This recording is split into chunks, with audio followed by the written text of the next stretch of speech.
आज ही Doubtnut app download करें। Doubtnut पर होगा अब आपके सभी मैथ्स, केमिस्ट्री, फिजिक्स और बायोलॉजी डाउट्स का सफाया। बस अपने क्वेश्चन की फोटो खींचो, उसे क्रॉप करो और तुरंत वीडियो सोल्यूशन पाओ।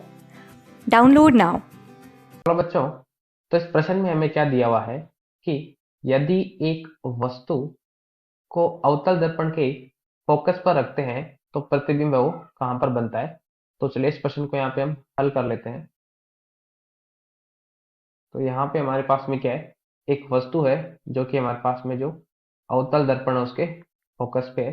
अगर यहाँ पे जो फोकस दूरी है उसको यहाँ पे मैं स्मॉल एफ से यहाँ पे दर्शा रहा हूँ। ठीक है। तो हमारे पास जो वस्तु की जो फोकस दूरी होगी वो क्या होगी, जो फोकस दूरी होगी हमारे पास में वस्तु की, वो आएगी ऋणात्मक एफ, क्योंकि हमारे पास में अवतल दर्पण है और अवतल दर्पण के लिए क्या होती है, जो फोकल दूरी होती है ऋणात्मक होती है। इसके अलावा अगर मैं बात करूं कि जो वस्तु की दूरी क्या होगी हमारे पास में, ठीक है, हमारे पास जो प्रकाशिक केंद्र है उससे वस्तु की दूरी है वो क्या होगी, तो उसको हम किससे दिखाते हैं, उसको दिखाते हैं हम यू से। तो यू बराबर क्या हो जाएगा, और हमें पता है कि जो प्रकाश किरण है वो दर्पण की तरफ आएगी, और जो दूरी है हम प्रकाशिक केंद्र से दर्पण से दूर की तरफ मापेंगे ऐसे। ये हमारे पास में जो प्रकाश किरण कुछ इस दिशा में जाएगी, हमारे पास में इधर की तरफ जाएगी, तो प्रकाश किरण कुछ इस दिशा में जाएगी, और जो प्रकाशिक केंद्र से जो दूरी हम कुछ इस दिशा में मापेंगे, तो हमारे पास में यू का मान भी क्या आएगा, ऋणात्मक आएगा, क्योंकि जिस दिशा से हमारे पास प्रकाशिक किरणें आ रही है उसकी विपरीत दिशा से हम क्या कर रहे हैं, जो दूरी है उसका मापन कर रहे हैं। तो अगर यहाँ पे मैं दर्पण सूत्र का इस्तेमाल करूं, मैं बोलूं दर्पण सूत्र से, तो दर्पण सूत्र से हमारे पास में क्या आ जाएगा, ठीक है। दर्पण सूत्र क्या बोलता है, बोलता है 1/f बराबर 1/v प्लस 1/u। यहाँ पे f और जो हमारे पास u उसका मान रख देंगे, तो हमारे पास u v है जो कि प्रतिबिंब की स्थिति है हमारे पास प्रकाशिक केंद्र के सापेक्ष में, वो हमारे पास में आ जाएगी। तो यहाँ से क्या आ जाएगा, यह आ जाएगा 1 ये है हमारे पास ऋणात्मक का f बराबर 1/v प्लस 1 हमारे पास में आ जाएगा माइनस का 1/f। ठीक है। तो ये क्या हो जाएगा, यहाँ पे हमें साफ दिख रहा है यहाँ पे कि जो ये वाला और ये वाली क्वांटिटी है जो हमारे पास में राशि है बराबर है, तो कट जाएगी दोनों तरफ से। तो हमारे पास में आएगा 1/v बराबर 0।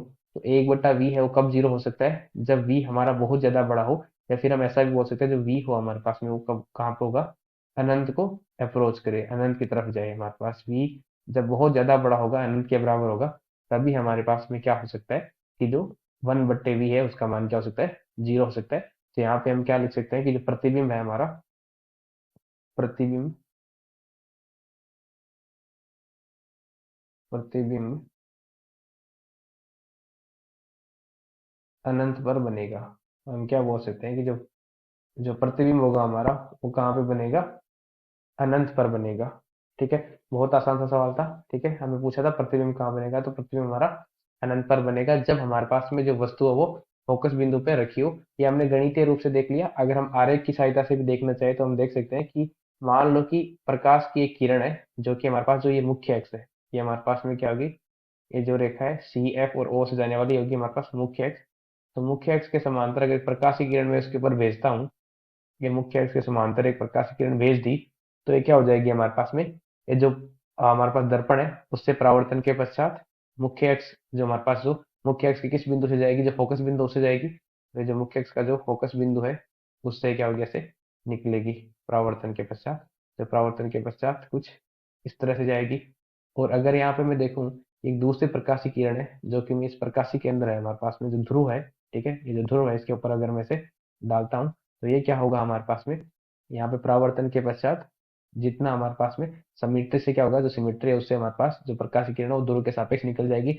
जितना ये कोण होगा उतना ही ये कोण बना के क्या हो जाएगी, यहाँ से निकल जाएगी।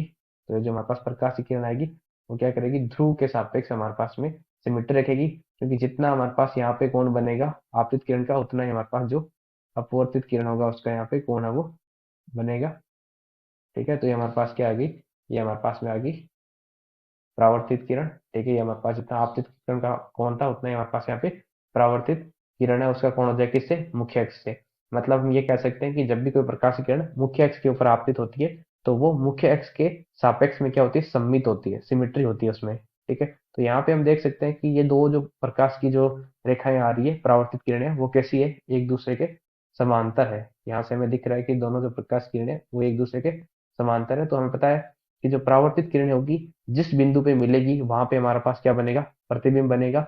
और हमें पता है कि जो समांतर प्रकाश किरण है वो पहुंचते कहाँ पे मिलती नहीं है कहीं पे भी, लेकिन हम क्या बोलते हैं, समांतर प्रकाश किरणें कहाँ पे मिलती है, अनंत पर मिलती है। कहाँ पर मिलती है, अनंत पर मिलती है। तो हमारे पास में जो वस्तु है उसका जो हमारे पास प्रतिबिंब होगा वो भी कहाँ पे बनेगा, अनंत पे। तो हमने यहाँ पे जो आरेख है हमारे पास में उससे भी देख लिया कि जो दोनों जो यहाँ पे परावर्तित किरणें हैं वो एक दूसरे के यहाँ पे समांतर है। मतलब जो प्रकाश का जो हमारे पास ये जो एक वस्तु थी इससे निकलने वाली जो प्रकाश किरण है वो क्या हो रही है, एक दूसरे के परावर्तन के पश्चात एक दूसरे के समांतर हो रही है। मतलब जो प्रतिबिंब होगा वो कहाँ पे बनेगा, अनंत पे। और जो गणित है उससे भी हमने देख लिया कि जो प्रतिबिंब हमारा वो कहाँ पे बनेगा, अनंत पे। तो ये इस प्रश्न में पूछा गया था कि हमारे पास अगर कोई वस्तु है वो अवतल दर्पण के फोकस पर रखी होती है तो उसका हमारे पास प्रतिबिंब कहाँ बनता है, तो हमने लिख दिया जो प्रतिबिंब है वो अनंत पर बनेगा। धन्यवाद बच्चों।